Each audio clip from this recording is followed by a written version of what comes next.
From WXXI News, this is Connections. I'm Julie Philipp, filling in for Evan Dawson. Our connection this hour was made in a local craft brewery. You got it. We're talking about beer and the people who brew it, serve it, distribute it, sell it, make labels, and last but not least, drink it.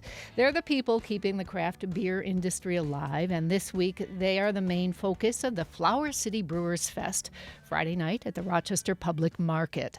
But the celebration takes place against a backdrop of challenging times for this once booming industry. Production is down, sales are down. More of the nation's craft breweries closed last year than opened. Some say it's a correction. An article in the Rochester Beacon this spring noted tight margins have always been a part of the game, but, quote, for a long stretch of the 2010s, that demanding reality was papered over by growth. But others say it's more nuanced than that. A changing world means breweries need to rethink just about everything if they want to keep the taps running. This hour, we're going to find out more about the festival and the industry itself with my guests here in studio. Let me introduce them. I begin with Paul Leone. He is Executive Director of the New York State Brewers Association. Thanks Hi, Julie. Thank you. We have Jeff Ching, Managing Partner at Strangebird Brewing. Thanks. Hi, nice to be here. And Andy Cook, owner and head brewer at Swiftwater Brewing. Nice to see you. Nice to see you. Thanks for having me. Thanks. So I want to start out just setting the stage for people with a quick definition of what a craft brewer is, so we know what we're talking about. Why don't we start with you, Paul? Well, it's a broad one. I would say a craft brewery is basically a smaller brewery. It wouldn't include the bigger breweries like Anheuser-Busch. It would include, for those listening to this station, like the Swiftwaters and the Strangebirds and the Spotted Octopuses and all of those smaller breweries that are, in the technical term, just under 2 million barrels of beer a year, which is, most breweries in New York make about 500 barrels a year, so small. Okay, and Andy, I want to ask you what made you want to be a craft brewer to begin with? I just really loved making. I actually got into it because I loved making food, and that kind of grew extended into beverages as well. And when I found out I could make my own beer, I was all about it. Okay. And, I was surprised to find out a little bit about the history of this festival and the industry. This is the 32nd year of the festival. That really surprised me. 32 years. Yeah, there's no festival in the state of New York that it's gone on this long. And so, it started 32 years ago with John Erlob and Rohrbach Brewing Company in a little parking lot not far from this station, and has gone through some different places and was at the ball field for a little while, and now we're at, I think, the very best location we could be at is the Rochester Public Market. Mm-hmm. And we're going to get into all the details of the festival later in the program. But first, I want to talk about what's going on in the industry itself right now. Nationwide, 60% of craft breweries reported declining production in 2025 compared to 39% reporting growth. So let's break it down. How do things look first in New York State, across the state with breweries, and then I want to talk to you guys. So, Paul, could you talk about what the industry is looking like statewide? Sure. When I started as the first executive director of the Brewers Association in New York State in 2013, and when I was hired, there were 135 breweries. Today, at our peak, actually, just a few years ago, we were at 535, so the second most. Now we're hovering around 500. And before COVID, we were opening a brewery about one every 8 days. And so the growth was really just massive and quick and never sustainable. And I think that's what people, are when they say, oh, we're at this big downturn. It's like, well, there was no way we were going to continue to open brewery every 8 days. And then nobody had a pandemic on their bingo card and all of those things that happened. And so, New York State, where we are right now is, yes, breweries, you're starting to see some breweries close. You read about that, but you're still seeing breweries open. And we're still hovering around 490 to 500 breweries. Okay, so in the past year, have you seen a more significant decline, or it's just been kind of a steady decline over the past 5 or 6 years? It has been, it's been more noticeable over the last few years, I think for a variety of reasons with some folks. And you're starting to see breweries open continually. So, I say we're flat in New York State, and especially in the Rochester area, is where we're and are you going to see more breweries close? Sure, it's going to happen. It's a business, and not all businesses are going to make it,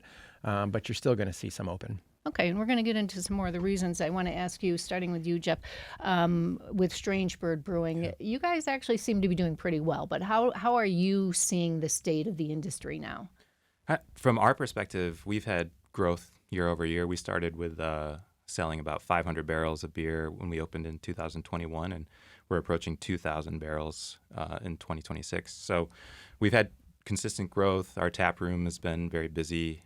We offer a full restaurant and other beverages, but craft beer is still our primary revenue source, and it's been good. So you haven't seen any decline in production, sales, that kind of thing? No, we've been able to add sales accounts throughout New York State now. We're delivering down to New York City, Buffalo, and Syracuse. Okay. It's been really positive for us. Good to hear. How about you over at Swiftwater? Yeah, so we've kind of gone in the opposite direction as Strangebird, and we were distributed throughout New York State and New Jersey up until about 22 or so, and we've kind of slowly retracted. So that's led to less production by gallons, but we're selling more of it, directly out of house, out of the front of the house, and then also we're self-distributing to a few retailers in Rochester. So while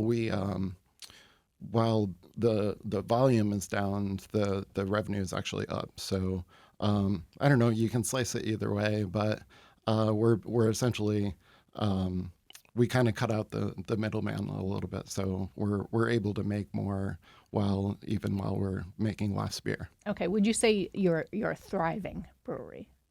It depends on your definition of thriving. We're profitable, so that's the number one goal, right? Is to be able to pay our staff well and still have money left over to pay all the other bills. Okay, we're going to get into some of the challenges. There seems to be a slight disagreement over whether, as you've stated, this is really a correction to an industry that was just growing too fast, too quickly, and others saying no. And I'm sure we can get into the very specific challenges. There's a lot of other things going on that are just making it tough in an industry that's always had a pretty tight margin. So first, let's talk about the viewpoint that this is simply a correction. You touched on it before, but can I hear more about that? Yeah, I mean, again, it was never sustainable. I know there's this pizza shop analogy. When a pizza shop opens, all the time when they close, nobody says, "Oh, the industry's in trouble. That's it. No more pizza shops anywhere." And so that's kind of where the brewing industry is right now. To what you just mentioned, I think that the challenge since 2020, and I know, Jeff just said they opened in 21, but really they were supposed to open earlier. And I remember, you guys were paralyzed with fear over a pandemic, and then ever since 2020, correct me if I'm wrong, but there's never been a predictable year of like, oh, this year is going to be great, or we're going to do this. There's always been a challenge year after year. And, right now, I think the biggest challenge for breweries is economic, where we are in this country and where we are in terms of, there's not a lot of expendable income for some people right now to go to a brewery and to buy, the 4-pack or, have a nice night out. And so there's those pressures. And then the tariffs did touch some of the breweries when it comes, a lot of our malt comes from Canada and a lot of our steel comes from Canada. And so the economic pressures that breweries are seeing, just one on top of another. But I think a lot of them, and Andy sort of just touched on it, have found a way to pivot and adjust, to become profitable and to stay in business. Okay, we're going to get into some of the ways that breweries might need to reinvent themselves. But first, I want to hear specifically, starting with you, Jeff. What are some of the biggest challenges you're facing now? If you had to make a list of the top 5 things that keep you up at night or force you to drink an extra beer at the end of the day, what are those? Well, I think a lot of it, Paul just mentioned, there's a lot of uncertainty with how we source our ingredients and the costs that we could expect. So we have to do a lot of planning a year out for how we brew our beer. So when you don't really know what's going to happen next month with tariffs, like that's a big concern, and it's a big worry for us. And then I think other issues, just staffing the restaurant, those are other concerns that, my background is restaurants, so that's something we've always faced. But those are the two things, like people, managing our people, and then knowing how much our ingredients are going to cost. Okay, and so when you make your ingredients, does the cost of the ingredients come into play there? So you're trying to figure. Oh yeah, Can you I be a mean, little more specific well, so we so understand what you mean? we source our hops. We have to contract them, so we agree to buy a certain amount of hops for the next calendar year, and so we kind of lock those in. That's a nice thing. We can get pricing there, but our malt and stuff can fluctuate. Our price of cans can fluctuate. So we're trying to set a price to sell to Wegmans and sell at the tap room. If those prices go up, we usually end up absorbing that difference. Okay, and how about you? What would you say your top five-ish economic challenges are right now? What's costing you the most? I think I just echo what Jeff said, and while ingredients are for sure a concern, there's a lot of other prices that are variable as well, like electricity and energy.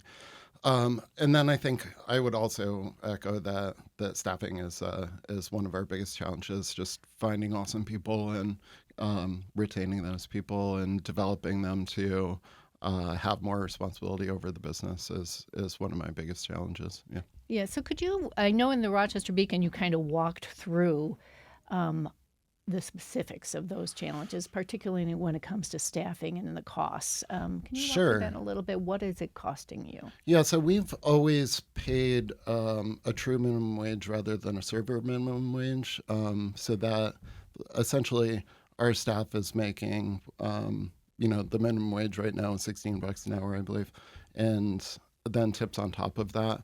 And, kind of what I laid out in talking to my buddy Will was that, really he had written an article about craft beer selling regularly for $8 a pint now.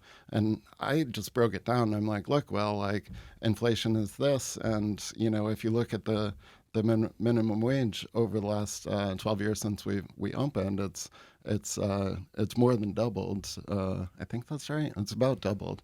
So, it's not really that surprising that if those costs are doubling or close to it over that period of time, it's just simple math. The cost of a pint has to go up as well. And you're talking about Will Cleveland, the beer expert in Correct. town that wrote this article. Correct. So are you getting pushback from customers on that $8 pint? Every now and again, but I would say it's pretty rare. I think most of our customers do realize that nothing has gotten cheaper over the last 12 years. So Not for anyone. and we also do we make a light lager that is very affordable for us to make, and so we price that accordingly. So you can walk in and get a pint for much less than $8. Yeah, and I think that, and I think maybe that is starting to turn around. I think for a while after COVID, it was really hard to talk people into coming out to have a few pints in a meal. And I think, we're seeing this year about a 12% growth in traffic at our restaurant, which is super exciting for me, for sure.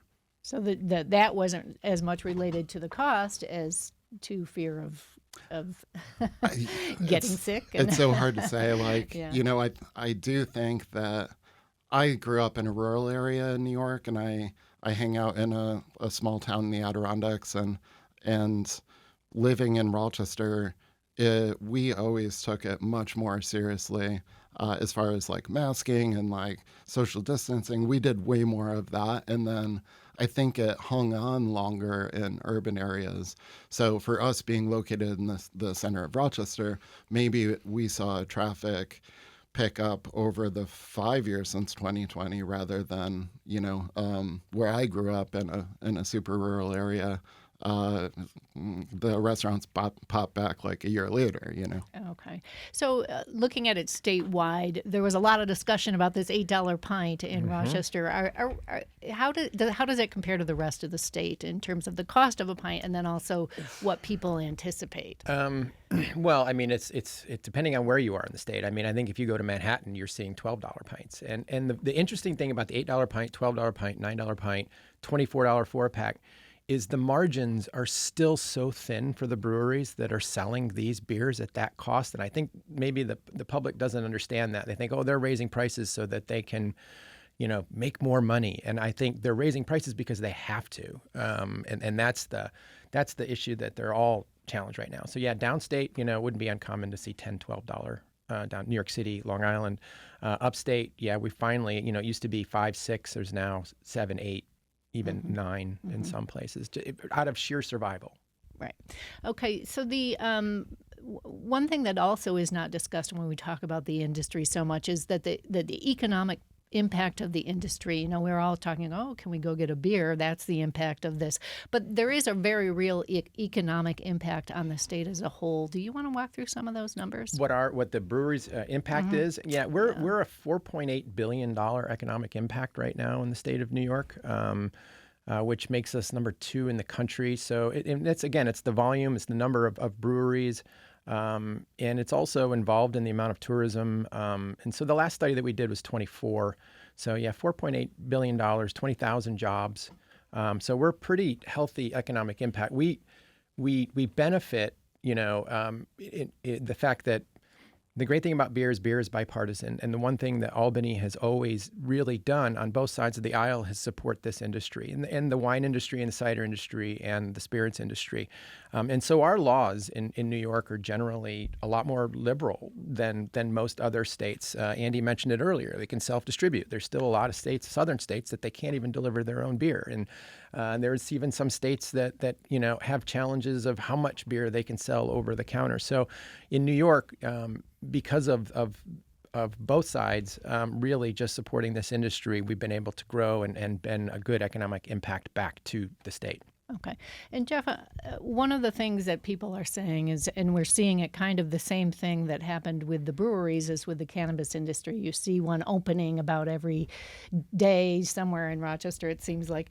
Is that affecting your business? Do you see the cannabis industry, the legalization of that in New York, as a competitor to you? No, I don't see it as a competitor. We don't really have any guests coming in-house, requesting cannabis seltzers, or we don't really see a drop-off in our restaurant sales in that term. I think we've seen restaurant growth and people in-house, and I think what Andy mentioned, there has been a bit of a social rebound and people wanting to come together and experience things out of their house. So I think breweries provide a great place to do that. So you guys aren't seeing people choosing cannabis over alcohol? No. That's not really on your radar. Okay, good. Not that I've seen. Yeah. Okay, and you touched on this before, Andy, and it was also in the Beacon article. You said, and it's kind of a quote here, it no longer makes a lot of sense for breweries to try to be Wegmans brands. Why did that make sense before, and why doesn't it make sense now? Well, I don't know. I think, in rethinking that, I think it's very brewery specific. So, I think Strangebird is at the size where they have the staffing set up to do the selling into Wegmans, and I think from my perspective, it no longer made sense to chase that volume because the distribution channel has become much harder to work through, and much less accommodating to smaller brands, I would say. And as you're downsizing a little bit, so what is that distribution? The requirements that make it so hard? I think in order to work with a distributor, I think that you need to invest a lot in the staffing to work alongside that distributor and sell the beer into bars and restaurants. And 10 years ago when we started distributing, we had a great distribution partner that really provided the sales staff for us because we couldn't afford to hire somebody full-time to do that. and it was just like another one of my side jobs. And so they were really good to work with at that time. I think it's not like any one distributor, it's really just the whole business model has changed so that they're really not interested in bringing on smaller brands, or if they are, then they're not very interested in okay, we'll sell these three brands that you make because we know that they've been selling well for the last 5 years, but like this new thing, we're not really interested in. So, it just got a lot more challenging since COVID, I would say. And I'm sure there are a lot of reasons that went into that, but it kind of all added up to it just doesn't make sense for us at our size. Keep it small, but for Strangebird, it does. Yeah, well, it was unique for us, as Paul mentioned. We were building our building out in 2020, and so we realized we had to pivot. Our original concept was to sell all the beer across the bar. We never had any intention really to distribute our beer, but that quickly changed, and so we opened only selling beer in package out of the brewery without the restaurant open, and then we had to start utilizing the self-distribution opportunities.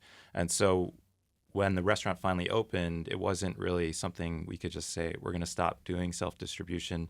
And so we kind of had to figure out the best way to do that. But we have a small, devoted, hardworking group of guys that make up our distribution team, and and even Mika, our owner, one of our partners, and myself, we're out running beer to accounts as best we can. But I think the hiring and working with an outside distributor is really tough to do. The middleman, because the they're middleman. going to take a part of the profits, right? Yeah, and for Yes. those that listening that don't understand how it works, like we're still bound by the 3-tier system, which was created right after Prohibition, nearly 100 years ago. So you have the manufacturing tier, the breweries, they have to go through the wholesale tier, that has to go to the retail tier, and everybody gets a cut. And Fred Matt, who owns FX Matt Brewing, used to put it really great. He said, "Would you rather make $7 a pint or $7 a case?" And so it really is a volume business, and it's not for everybody. It's really hard to get into distribution, and the distributors distribute beer. They don't sell beer, and so you have to hire salespeople, and there's cost to that as well. So it's not for everybody, but the breweries. 90+% of the breweries in the state of New York, and even in the Rochester area, really are just going to make more money off their bar, as the original plan was, than it is to get into wholesale. Okay, so it's pretty, maybe not rare, but fewer breweries get into this distribution model than not, right? Yeah, and most of them shouldn't, because it's complex and costly and all of that. So. Okay. All right, we're going to take a short break, and when we come back, we will continue our conversation about the craft beer industry and learn more about the Flour City Brewers Fest with our guest, Paul Leone, Executive Director of the New York State Brewers Association, Jeff Ching, Managing Partner at Strangebird Brewing, and Andy Cook, owner and head brewer at Swiftwater Brewing. We'll be right back. Support for your public radio station comes from our members and from Bob Johnson Auto Group, believing an informed public makes for a stronger community. Proud supporter of Connections with Evan Dawson, focused on the news, issues, and trends that shape the lives of listeners in the Rochester and Finger Lakes regions. BobJohnsonAutoGroup.com. And Excelis Blue Cross Blue Shield, providing members with options for in-person and virtual care, creating ways to connect to care when and where it's needed. Learn more at excelisbcbs.com. And welcome back to Connections. We're talking about the craft beer industry with our guest, Paul Leone, Executive Director of the New York State Brewers Association, the Managing Partner of Strangebird Brewing, Jeff Ching, and Andy Cook, owner and head brewer at Swiftwater Brewing. If you'd like to join the conversation, 263-9994 or 844-295-TALK for toll-free calling. That's 844-295-8255. Or you can email us at connections@wxxi.org, and you can also leave comments on the WXXI News YouTube live stream. Lots of ways to get involved with our conversation. So let's talk about moving forward. It sounds like both of you have already thought about the model that you think will work best for you. Where are you in terms of implementing changes to the model? Where do you see yourselves going? I'll start with you, Andy. Yeah, I think really Strangebird and Swiftwater are fairly similar in that we really put a large focus on the food component of our experience, brewery experience, and I would say we both make fantastic food as well. So we're always continuing to push that, and then I think one thing that I've really been focusing on lately is just we're primarily a brewery, so we're really passionate about making beer. But we get a lot of groups of 10 people, and one or two of them don't drink beer. So we're really pushing forward with expanding our wine and cocktail program as well. So our focus is really just to make sure that everyone in that group of 10 people will find something that they'll enjoy. And how about you? Yeah, I agree wholeheartedly with Andy on that. The brewery, coming into the restaurant and the brewery is a social experience, and we recognize that we want to attract as many people in as possible to have fun and celebrate. But there's a lot of different requirements that people have to go out and spend their money, and so we've had a cocktail program and a full bar since we opened. Non-alcoholic drinks are a big part of that, and we're actually rolling out a non-alcoholic beer this fall. So those are all things that we have to do every day to just be competitive in a dining and restaurant and brewery scene. Okay, and why is it so important to have your own food and good food versus just, a handful of breweries I've been to, it's pretzels on the, but Yeah. both of you seem to think the food component is really important. I think when we opened 10 or 12 years ago, it wasn't the norm for a brewery to even have food. So just the fact that you had food was a huge deal, and it people didn't care if it was the pretzel that you pulled out of a freezer and threw in a toaster oven for a little bit. That was fine. I think just the bar has been raised, and it's. I'd like to think it's partly my fault and partly Jeff's fault as well. But now people are really looking for like inspired food, good food, like creative food. Yeah. I mean, we don't just compete with other breweries to bring customers in. We're competing with the whole hospitality industry. So I think breweries, as Andy said, originally just kind of occupied this one space. They would make a great IPA, they would have beer. But we're competing with the local.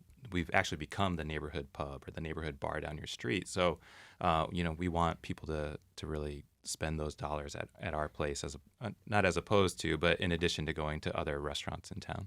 Mhm. And is that what you're seeing around the state, this sort of experience driven and more of it's not that different from the neighborhood pub? They've had to. I mean, like Jeff and Andy said, before COVID, you go and have a beer and have some pretzels or whatever, and then go out to dinner somewhere. And now people want to sit down and have something to eat, and not just something to eat, but something substantial to eat, which also benefits the breweries because then they'll stay and buy another beer. But which also is hard for some breweries is breweries are really good at making beer.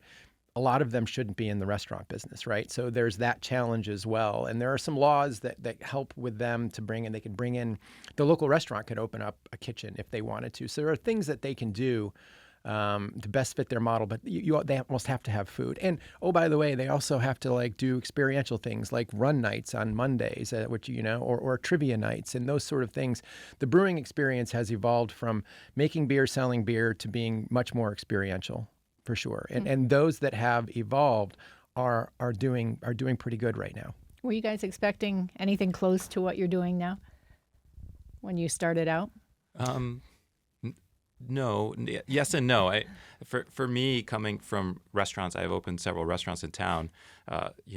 There's a degree that Strangebird, we're just kind of doing a continuation of that. Mm-hmm. But I had no idea the complexities of operating a brewery before we opened. I would say, I always wanted to have a culinary program at Swiftwater, but I wasn't expecting. A friend of mine runs a pub in Rochester, and I was like, "Yeah, I thought I was opening a brewery and a tap room," and he's like, "Nope, you open a pub." Yeah, so just that part of the business is way bigger and more important than I realized it would be. Yeah, and that's what it really feels like. So, what are some of the experience-driven, some of the creative things you've seen breweries do around the state? It ranges anywhere from, No BS, not far from here, does adult prom once a year, which is sort of a fun event that they do. I think I've seen Pinewood Derby. I've seen, especially downstate, a little bit like book club nights, which they say they'll bring in 50 people on a book club, and people will read books quietly, talk about them, and have beer.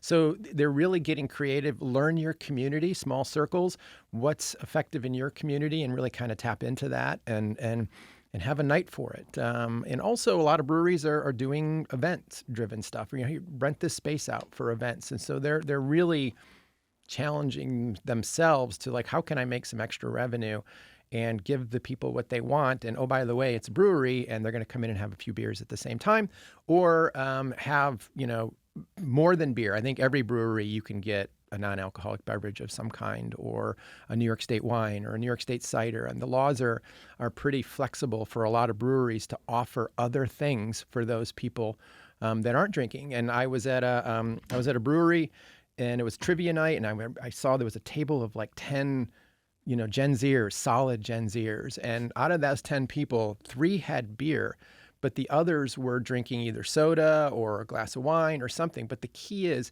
there were 10 people in that brewery, and they were all spending money on trivia night. So these are things that breweries need to think about. Do you guys have anything in the works, some kind of things that you're thinking about doing? Well, Paul mentioned we do a run club every Monday night, and we started that 2 years ago, and we've now, especially in the summer, we average close to 100 people that come down to the brewery.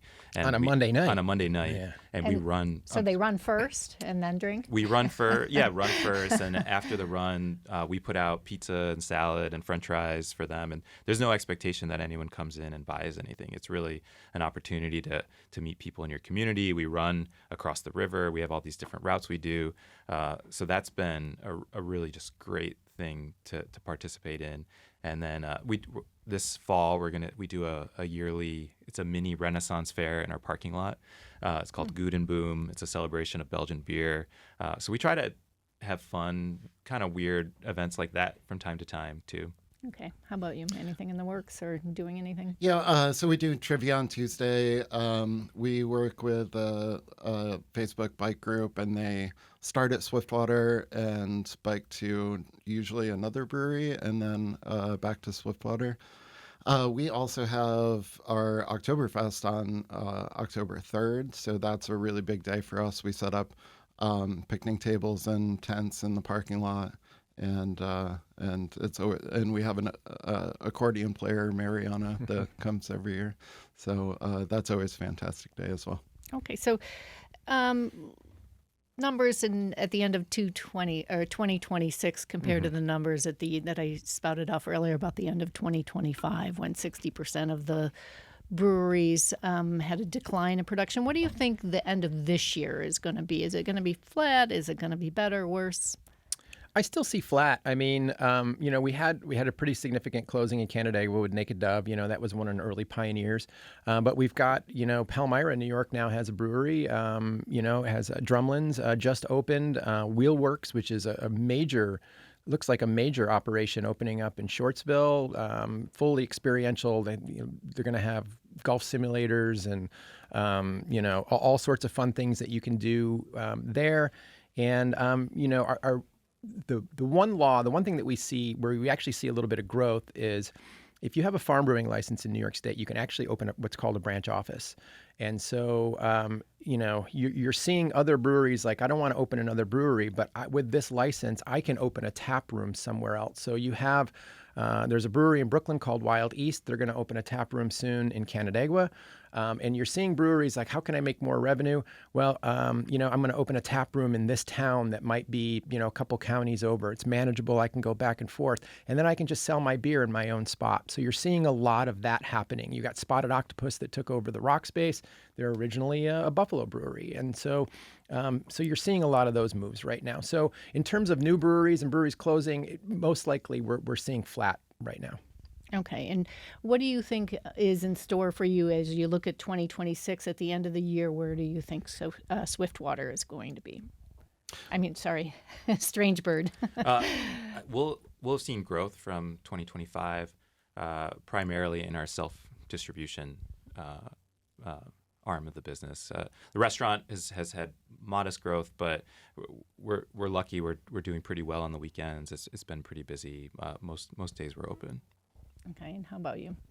Yeah, so we'll have distributed less because we moved away from a third-party distributor last year, but we'll make more profit on what we do. We'll make more profit selling less So beer. you'll be essentially. more profitable. So there's that, and then we've seen, like I said, we've seen about 12% growth in our tap room this year. So 2026 will be a good year for Swiftwater. And you don't need to name names here, but you're in with other local breweries. Do you see anybody else really struggling? Do you anticipate additional closures, or you think it'll be a... I'm sure there will be. Like Paul said, I think we're a mature industry at this point, and really we're not a lot different than most of us operate more as restaurants and bars than really as breweries. It's a minor complication thrown into the mix, but for sure. But really, we're in the restaurant industry as much as anything, and it's just it's been that way for ages that restaurants come and go. So I'm sure we'll see some folks getting out of business, and hopefully on their own terms, and other folks getting in. Anything to add to that? Yeah. No, I think that's an accurate statement about the restaurant industry. I haven't heard anything from talking to other business owners, though. I mean, it seems like everybody I talk to is managing pretty well and doing their best to work through some of these challenges. Trying to figure the things out. And the bottom line that I'm hearing here is that you can't just make beer anymore. That's absolutely correct. And you're seeing almost all of them are much more than that, just to their point. Okay, and you've talked about New York State and legislation. Is there anything else that the state could be doing, anything you're lobbying for, pushing for in Albany right now that would assist brewers? I think right now we're mostly in a defensive posture, trying to keep costs from going up for them. There's the expansion of the bottle bill. There's several versions of that. One of them takes the 5 cents to 10 cents, which is going to cost them more money. And then the other one just means expanded, which means, wine bottles, liquor bottles. And then you have extended producer responsibility, EPR. That's the other thing that we're keeping a close eye on. Wine in grocery stores is a big no for us. The shelf space is already dwindling for breweries, and we've seen this play out in Colorado in real time that did wine in grocery stores, and 40% of the liquor stores closed, and the wine replaced the craft beer in their aisles. And so we get the convenience argument. I've lived in states where you could get everything, and it's pretty darn convenient.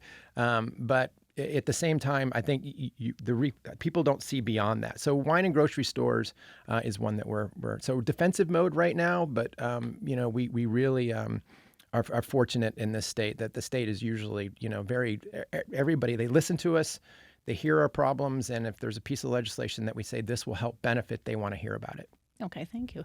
And before we we've got about 15 minutes left, so lots of time. Before we get into specifics of the festival, and this is a little bit off the industry, but it feels like a whole new artistic world there. The people that design the labels. Yes. Can you talk about how labels are made and who's making them? And they're really creative. Mm-hmm.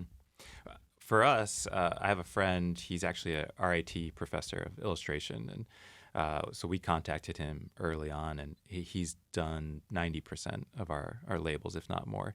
And usually the process with Chad is that we can just kind of give him the name of the beer or the style, and he's just such a creative individual that he brings us back something usually very surprising but wonderful.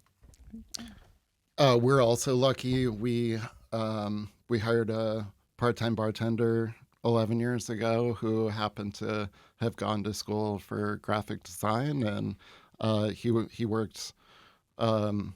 He became a full-time staff member and ran the bar program for a long time, and even brewed for a year or two. He's since moved on to a full-time graphic design career, but he still makes time to do our Still does labels. your labels. Yep.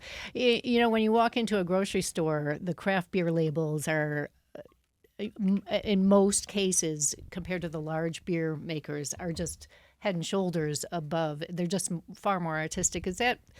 I mean, Yeah, it just sort of developed with the industry. If you look at a beer aisle, how do you stand out? Right. And so that's kind of like, and the good thing about all the breweries, and especially, their breweries and all of them, it's kind of a extension of your personality in some ways. And it's fun. It can be a lot of fun. And so, how do you stand out? And that's really what drives it. Are there any awards for beer labels?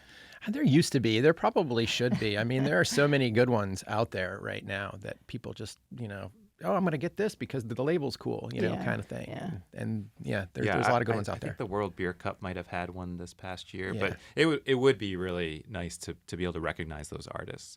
And beer names is another fun thing too. Yeah. How do you decide the names of your beers?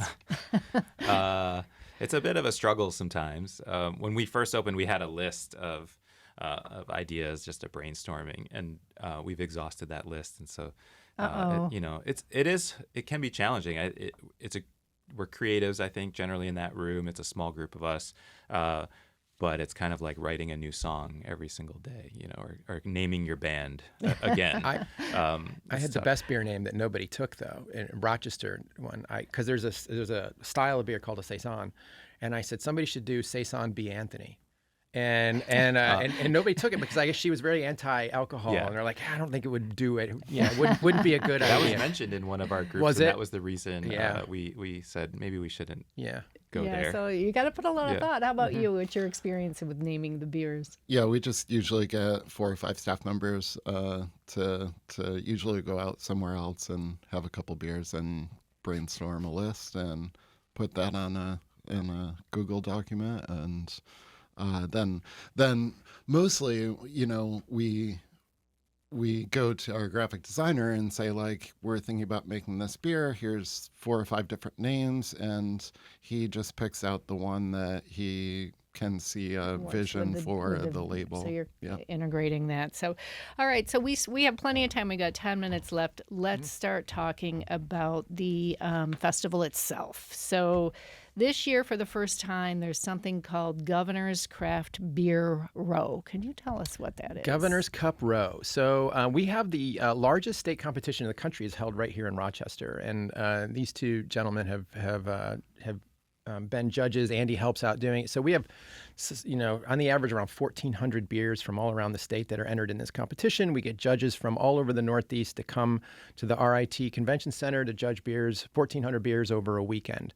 They award gold, silver, and bronze traditionally in 33 categories. Is it, Andy? I think 33 categories. 32. Yeah, 32 categories, and so the gold medal beers out of all of those 32 categories go into a final judging. So there's 7 judges that judge just the gold medal beers. They pick the one beer, the best of show beer, out of all of the 1,400 entries, the 32 that win gold. This beer is the most shining example of this year's. That wins the Governor's Cup. And so we've been doing that for 10 years. There are 9 Governor's Cup winners total because 3's won the first 2. And they're all coming together for the first time in Rochester, and they're all going to be in one row having made the best beer in New York State over the last 10 years. Well, that's exciting. So you both have been judges? I have not been a judge Oh, I yet. thought you've judged No. before. No. You're welcome always. So, what other than taste, what did you judge? Yeah, so I mean, people drink with their eyes as well, or they evaluate beer with their eyes as well. So the appearance, most of taste is, to get a little bit nerdy, is actually smell, aroma. So there's that. There different beers have different viscosity, so you're evaluating like the creaminess, or like if there's any like spiciness or heat from the alcohol, and then of course taste, and then like the thing that I like to think about is just like, do you want more of it? Is it a beer that is well balanced and leaves you wanting more? And when you guys are making beers, are you thinking of this award and other awards around the nation? Are you, we can make it the best we can make, or is it just? I don't think we're designing beers with awards in mind, but we have a tremendous amount of pride in what we do. So there's motivation to make a beer that. And Strangebird has won Brewery of the Year. Yeah, we won Brewery of the Year the first year we opened in 2022. And that's like the most medals that year. And In New York we tied. State. Okay. Yeah, We tied tied that year. Yeah. And, Still and won. I think you were named third brew pub in the U.S. recently by a USA That Today was a voter poll. poll. Well, congratulations. Thanks. What's super interesting, if you think about this region and beer specifically, out of all of those governor's cups, let's see, within driving distance, Genesee has one. Dean Jones, you have Prison City, you have Eli Fish, you have Lunkenheimer, and Woodkettle, which is no longer open. So, you have those. I don't think I forgot it. Big Alice, have all won a governor's cup. And those are all within driving distance of Rochester. Region. So how does the Finger Lakes region compare to other regions when it comes to beer? We rock. Craft brews? Yeah, the best. Yeah, because you can't hear this in Long Island or New York, right? You're not getting this? No. Well, we are streaming, so All right, so well. technically you can. But and just in terms of like sheer numbers, ways you measure, how does Finger Lakes stack up? This region, well, Finger Lakes really includes Rochester, so it's kind of a big region. If you look at the largest beer regions probably in the state would be Long Island, Hudson Valley, and Finger Lakes for sure. And this region is probably be the largest at this point if you include Rochester and the Finger Lakes region. And what's really unique about this region is the uniqueness of this region, the fact that you have the Finger Lakes and you have this city and you have the surrounding area and the personalities in the beer and how they make their beer and being really integrated in the Finger Lakes with the wine industry so close. It's just kind of a really fun area to travel around in when you think about it. Okay. Let's see. Next up on the festival logistics. It's more than just beer. Yeah, I think that's the whole thing. Just like breweries, it kind of goes, you can't have beer festivals used to be just beer festivals. You'd go and you drink beer for 4 hours, and that's not it anymore. You really have to create an experience for people to come. This is a 32-year-old festival, and so the New York State Brewers Association took it over from John Erlob 2 years ago. He got through 30 years. He wanted to retire, which he has done, and we've taken it over, and it's all New York State beer. But beyond that, we have spirits, we have cider, we have mead. You can get a tattoo. We have tattoo artists coming in. You can listen to music. We've got a food truck rodeo. And so what you're doing is you're creating an experience for people to come and just kind of enjoy an evening of entertainment and trying really great craft beers. And some people are like, well, I really don't like beer. The great thing about beer festivals to me is A, you shouldn't drink them all and you can't drink them all. And B, there are dump buckets everywhere. And it's really a great way for people to kind of go around. Do a taste. Yeah, do a taste. I don't like it. Throw it out. Put it in the dump bucket sort of thing. And just, find what you like and be around people and listen to music. And it really is just kind of a fun night at the public market. Okay. And I'm guessing this fest has grown over the years. It has. I mean, at its peak, it was probably, it was probably 2,000 or 3,000 people, and we're probably a little over 2,000 people now, for a variety of reasons. But that's a good number of people to come. And I think what's also unique about this festival and the festivals that we do is the fact that there are like no volunteers. All the brewery owners are there pouring the beer. So you can say, hey, where's this beer from? And I think that's unique for people too, is that they can say, hey, oh, you're with the brewery. Oh, you made the beer. Try this and do that. And it adds a lot to be able to talk to the people that are right there making the beer, products. to learn about them. Yeah, and ask them the questions that you're asking them, those sort of things. And like they're right there ready to answer. And it's a lot of fun.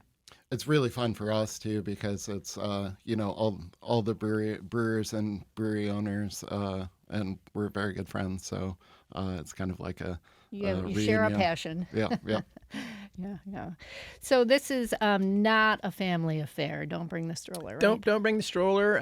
It's 21 and over, and there are designated driver tickets as well, which we have plenty of those, and we take care of designated drivers with some food and other things. And, we're big fans of public transportation in Rochester as well. We've got plenty of that. And It really is. The great thing about our festivals is the fact that everybody is really well behaved, and everybody's generally pretty educated when it comes to, they're going to spend the money to go out and do this.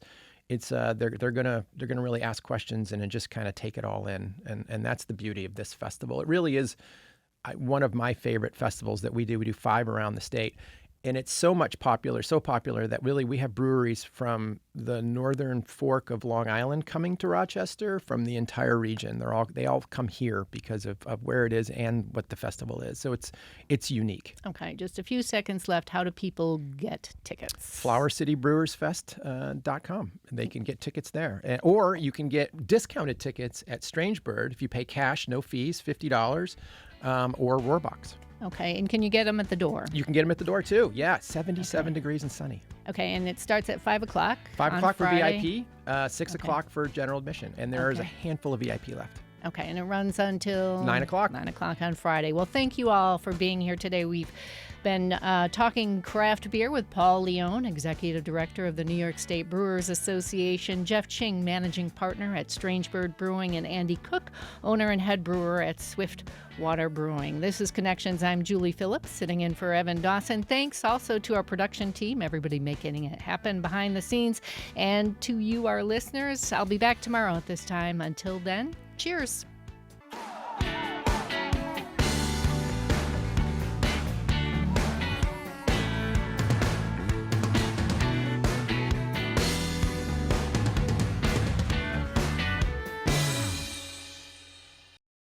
This program is a production of WXXI Public Radio.